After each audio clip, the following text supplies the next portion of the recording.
Merci, Monsieur le Président. Tout d'abord, avant de commencer sur le fond de ce rapport, j'aimerais avoir une petite pensée pour les 249 policiers gendarmes qui ont été blessés cette nuit dans les émeutes.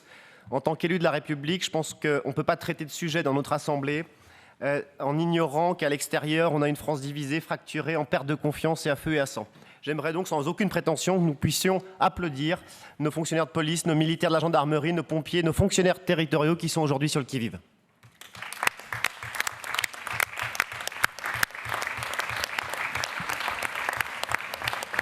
Merci, Monsieur Cotarac. La thématique du foncier et de celui des machines sont souvent les deux caractéristiques les plus fondamentales dans la réindustrialisation, ou plutôt la désindustrialisation. Il était temps d'en parler d'industrialisation. Entre 2000 et 2021, la part du PIB concernant l'industrie manufacturière est passée en France de 14% à 9%. Ce qui nous ramène au niveau de la Grèce. Sur la même période de 21 ans, la droite était au pouvoir pendant 12 ans. Et M. Estrosi, ministre de l'Industrie de Nicolas Sarkozy, a eu le triste bilan d'avoir détruit 80 000 emplois industriels. Il était donc temps d'en parler, à la fois pour les LR et aussi pour le Parti socialiste. Concernant notre région, souvenez-vous des Copla, unique fabricant de barquettes en aluminium en France, dans la vallée du Grésivaudan, un carnet de commandes qui déborde, des salariés engagés, des machines françaises. Après avoir été cédé à son concurrent italien, ce sont prioritairement les machines qui ont été envoyées en Italie et le foncier qui a été vendu à la découpe. C'est ce cycle infernal que nous devons éviter. Aujourd'hui, c'est dans la Drôme que nos regards se tournent avec l'industrie de la chaussure française qui est menacée, tout comme nos emplois et notre savoir-faire. Si ces entreprises tombent, c'est la fin du Made in France de la chaussure. Le dossier qui nous est présenté ici vise à accélérer la réindustrialisation chez nous. Faciliter l'implantation des entreprises, clé en main. Nous saluons bien évidemment cette démarche, mais la pensons insuffisante. Tout d'abord, sur la dépollution des sols et le recyclage des terrains. C'est un point absolument fondamental. Nous pourrions aller plus loin en créant une filière professionnelle ou en se reposant sur ce qui existe déjà. Le département de la Loire, par exemple, a été ambitieux en créant carrément un établissement public. C'est l'établissement public de l'Ouest rhône-alpin dont l'objectif était de dépolluer les sols. Un projet qui a bien fonctionné dans la mesure où même la cité design de Saint-Étienne s'est installée sur un terrain dépollué. Cet établissement public a eu le mérite, 1, de dépolluer les sols de communes post-industrielles souvent déconsidérées ou abandonnées par les pouvoirs publics. 2, créer des emplois à vocation écologique et de bon sens. Créer des emplois locaux et non délocalisables, et Dieu sait s'il y a du boulot. Malheureusement, l'ambition dans ce rapport n'y est pas. Deuxièmement, la réindustrialisation passera par le foncier, mais aussi par une anticipation pour préserver d'abord et avant tout nos entreprises sur nos territoires.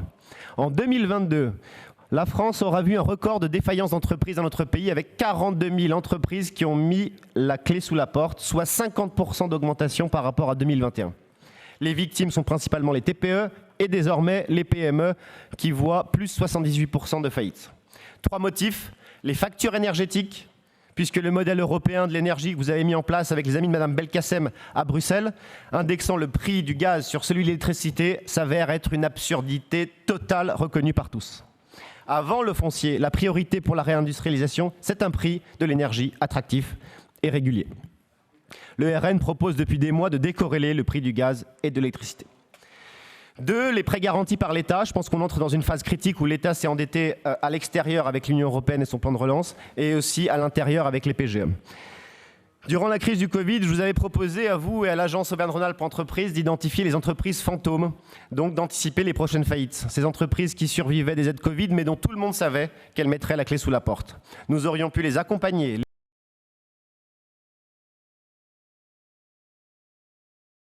Vous n'avez pas entendu. La réindustrialisation passera aussi par le fait de susciter des vocations. Chez nos enfants, beaucoup d'entreprises sont à la peine dans le recrutement. Là aussi, comme nous l'avions proposé, l'urgence pour la région, c'est d'identifier l'ensemble des métiers en tension sur nos territoires et de porter à la connaissance de chaque famille dans la région. En cas de choix d'une formation d'un des métiers en tension, nous pourrions envisager par exemple une bourse à la mobilité, comme vous l'avez fait pour la bourse au mérite. C'est simple, c'est clair, c'est peu cher, ça suscite des vocations chez les enfants, ça rassure les parents qui savent que leur enfant aura un emploi à la clé, ça protège le savoir-faire sur nos territoires et c'est bon pour l'environnement puisque la lutte contre le changement passera inévitablement par la relocalisation industrielle. Malheureusement, là aussi, on n'a pas été écouté. Enfin, à force d'avoir délocalisé, nous ne pouvons pas vraiment savoir par où commencer. Madame Pernot-Baudon parlait des filières délocalisées en Asie, mais c'est le cas notamment de la production de médicaments. Plusieurs voix s'élèvent sur le caractère polluant de ce type d'industrie.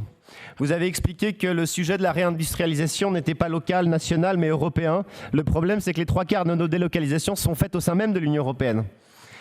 Il nous faut faire revivre nos territoires, nos communes rurales et périurbaines, sachant d'abord et avant tout quel type d'industrie on veut relocaliser. Il nous faut un débat sur les filières à réindustrialiser.